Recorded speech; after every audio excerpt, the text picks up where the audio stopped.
Last but siguro itong huli na lang po si take advantage, nandito na rin po si Ma'am Alice, no? Siguro we will have an executive session probably before we wrap up, no? Ito pong hearing na ito kasi sabi nga kanina bugbog na kayo, pagod ka na, no? Hindi nga 12 hours sa kongreso, dito ilang oras.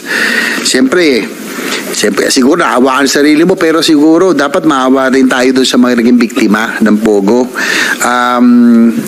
Ikaw ba ay mastermind o willing ka ba magsabi kung talaga meron nasa likuran ng whole operation na ito? Your Honor, hindi pa ako mastermind. Masasabi ko po, isa pa akong victim. Victim. So, ikaw ay biktima. O kaya, pawn, no? Ikaw ay ginagamit ng isang criminal syndicate, international group o crime syndicate. Your Honor, hindi naman po siya ginamit. If ever po, kung meron man po ako na itulong, ano po akong tao, helpful akong tao. Kung meron man po, yun lang po. Pero sa mga activities po na ginawa or sa mga allegations po, wala pa akong kinalaman. Kasi Madam Chair, no, siguro sabi ko lang kay Madam Alice, no, tanong ko lang kung kayo po tingin nyo sa ganitong operasyon, kayo ba ay guilty or kayo ba most guilty o tingin mo meron pang mas guilty sa inyo dito sa ganitong operasyon? Hindi po ako guilty po. So, hindi kayo most guilty. Meron pang mas guilty. Kumbaga may mastermind pa talaga. Hindi, less guilty. Hindi guilty talaga. Sige po. Go, Your Honor, I think sa tagal po na investigation, alam na rin po ng committee po, especially chaired by our Madam Chairman, who's really at the back of everything po. Kaya ako natanong kasi baka sa executive session sana sa uli ay may pagkakataon pa kayong sabihin kung sino man yung talagang nasa likuran. Kasi nga kung sabi mo ikaw ay biktima, maawa din tayo sa mga naging biktima ng Pogo, di ba? So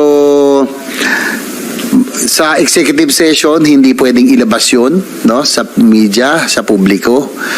Maintindihan namin kung ikaw ay natatakot, no, dahil international crime syndicate po ito, natatakot ka para sa buhay mo.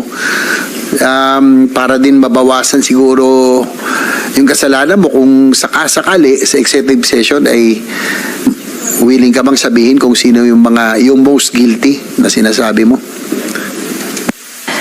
Yes po, Your Honor.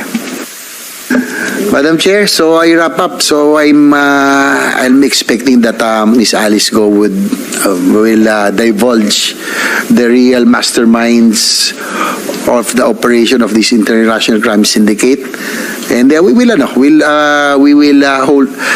be responsible for her safety. So alam ko naman natin, pero sana po masabi po niya sa totoo. So she said yes already. So we will just wait for the executive session. Thank you, Madam Chair. Maraming salamat, Senator JV. I think it's the first time narinig ko na sinabi ni Guo Huaping na meron na tayong natutumbok sa buong kwento nung sino ang pinakamatataas sa likod nitong mga Pogo sa Pilipinas. At yung isa pa namin gustong malaman, sino sa mga government personnel o officials ang tumulong sa pagtakas kahit for monetary considerations.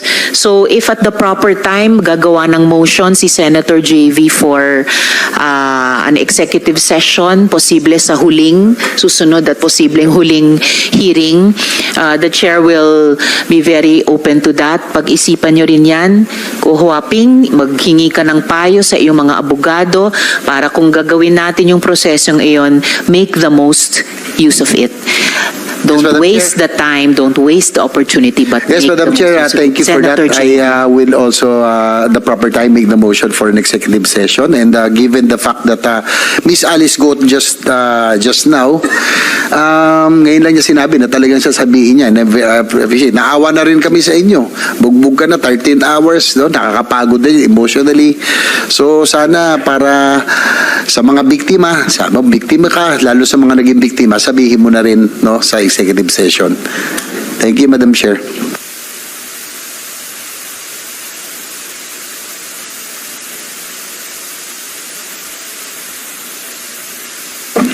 Madam Chair, with that, if we have the time, probably, if I move that we convene this committee in the executive session. Second the motion, Madam Chair. Moved and seconded and so ordered by the chair that in about 7 minutes, pag-suspend ng hearing na ito, we will move into executive session.